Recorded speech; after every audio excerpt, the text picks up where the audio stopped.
like a buttercup. You're a Barbie doll. Show them all what I'm made of. Strut down the hall. Won't stop till I get enough. Right, so deep dive time again, and today we're breaking down a Premier League match that, honestly, I think left everyone kind of stunned. Southampton versus Brentford, January 4th, 2025. Yeah. And we're going to go deeper than the usual recap. We've got match reports, live updates, even some post-match comments from the managers and players. Sounds good. But here's the kicker. It wasn't just a normal win.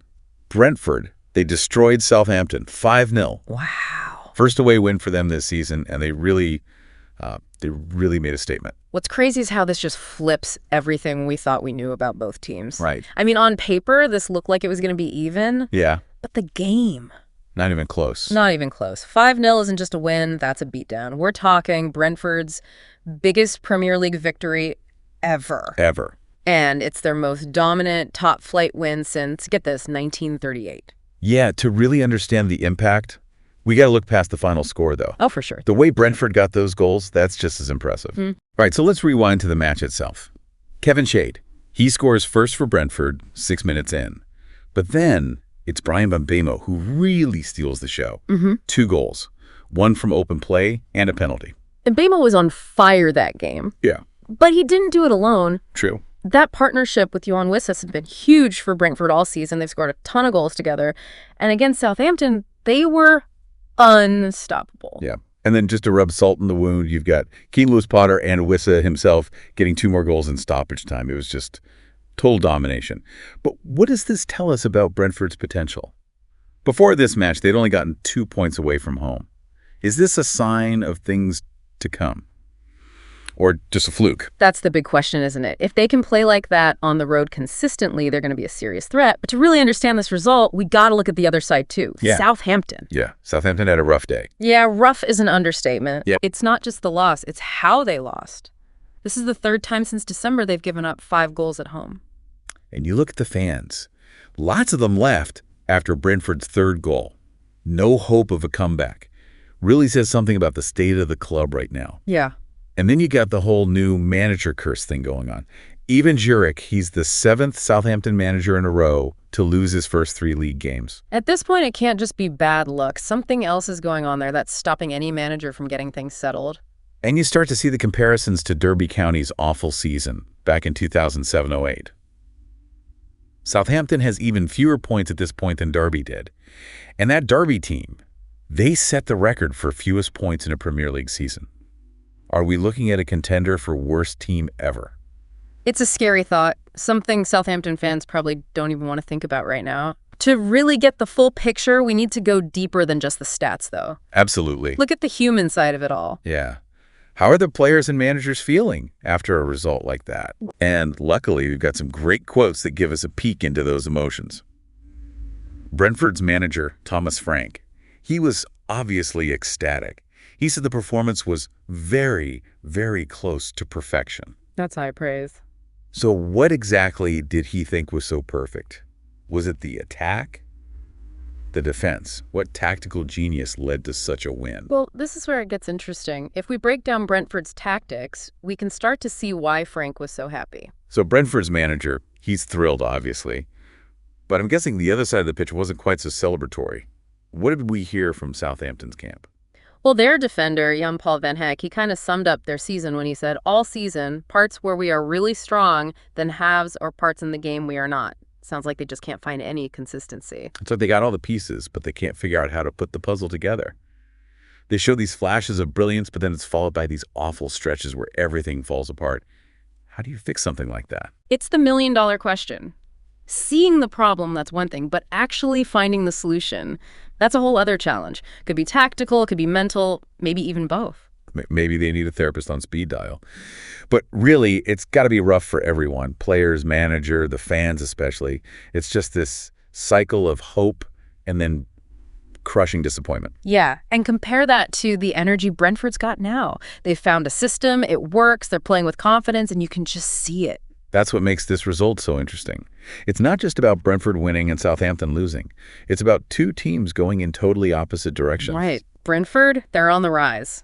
And Southampton, it's like they're in a free fall. It makes you wonder, What's next for these clubs? Can Brentford keep this up and make a run for a European spot? And can Southampton pull out of this dive and avoid relegation? Big questions. The Premier League's always got twists and turns, and there's tons of football left to play. But this match, it's thrown a wrench in things for sure. Made us rethink everything. Absolutely. It's a good reminder that anything can happen in this sport. Teams can go from top to bottom in a heartbeat. And that's what keeps us hooked. The unpredictability, the drama. You never know when you're going to see an upset. It's what makes it the beautiful game. Couldn't have said it better myself. And this Brentford-Southampton game, perfect example of that. It wasn't just a game, it was a statement. Brentford's a team to watch out for, and Southampton has their work cut out for them if they want to avoid a historic disaster. But we got to remember, this is just one game in a much bigger story. Premier League's a marathon, not a sprint. Still plenty of time for both these teams to change things up. Okay, so as we wrap up our deep dive into this crazy match, what are the key takeaways here? What did we learn today that we didn't know before? For me, the biggest thing is that contrast between Brentford and Southampton. You got Brentford, upward trajectory, they're playing with confidence, they're smart, they figured out their system, and you've got Mbeumo and Wissa. That partnership up front is one of the most dangerous in the league right now. They were impressive on so many levels. Yeah. Organized on defense, creative on offense, and just this hunger that Southampton didn't seem to have. Exactly. And that's the other takeaway. Southampton, they're in a crisis. Letting in goals left and right. The new manager hasn't been able to get them going, and the whole club just seems lost. They're at a turning point. Either this crushes them, or they use it to wake up and figure things out. The question is, do they have the fight left to get out of this hole? We'll see. But one thing's for sure, Premier League always delivers drama. We'll be keeping an eye on both these teams to see how they handle what's coming next. And that's what we do here on the Deep Dive. We analyze, we guess, and we leave you with more questions than answers. Because the beauty of football is that you never know what's going to happen next. That's right. The journey's always more exciting than the destination. Okay, so we've got Brentford flying high, Southampton struggling, and a whole bunch of questions about what's next. But here's the thing I keep thinking about. What if Brentford keeps this up? This energy they found on the road, could they actually challenge for a European spot? You know, it might not be as crazy as it sounds. Really? Yeah, I mean, remember, they were in the championship just a couple of years ago. Yeah, it's been a quick rise. They've come a long way, really fast, and they're not afraid of anyone. You can see it. They got a good system, strong attack, and their manager, he's getting the best out of them. If they can figure out how to play this well on the road consistently, they could definitely be a dark horse in that race for Europe. That's interesting. And what about Southampton then? Is there any hope for them? Yeah. Or are they headed for a historically bad season? Well, that's the big question, isn't it?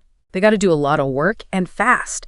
That defense is a sieve, the attack isn't clicking, and the whole team just seems to have lost their confidence. Turning things around, that's going to be a huge challenge. So what needs to change? Is it the players? Do they need new guys? Or is it more about, tactics and mentality? I think it's probably a bit of everything. They definitely got to fix that defense. You can't be giving up 5 goals at home 3 times and expect to stay in this league. Yeah. But they also got to find a way to get that attack going again. They have talent, but it's just not working right now. It's like they've lost their identity out there. Yeah, they need to find that fight again. That belief that they can actually hang with the best teams. Otherwise, it's a slippery slope down to relegation. It really is, and that's where the manager comes in. Ivan Juric, he has to find a way to get his players believing again. A clear plan, a winning attitude. It's tough, but not impossible. So we've got Brentford climbing, Southampton sinking, and the rest of the season is wide open. What a deep dive this has been.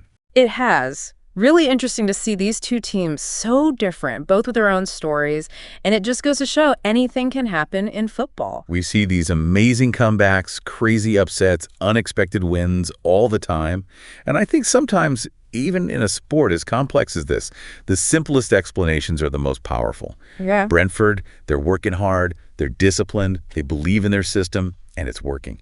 Southampton, they're shaky on defense, they're not playing to the team, and they've lost confidence. It shows. And as always, we end up with more questions than answers. Right. Will Brentford keep this up? Can Southampton turn it around? Only time will tell. That's the beauty of it all, though, isn't it? It keeps us guessing, keeps us on the edge of our seats, keeps us coming back for more. Absolutely. Well, that's it for this deep dive. Thanks for joining us. Until next time, keep exploring. keep asking questions, and keep that love for the beautiful game alive. Sound the alarm, I'm coming up. We'll have a ball, I'm sweet like a buttercup.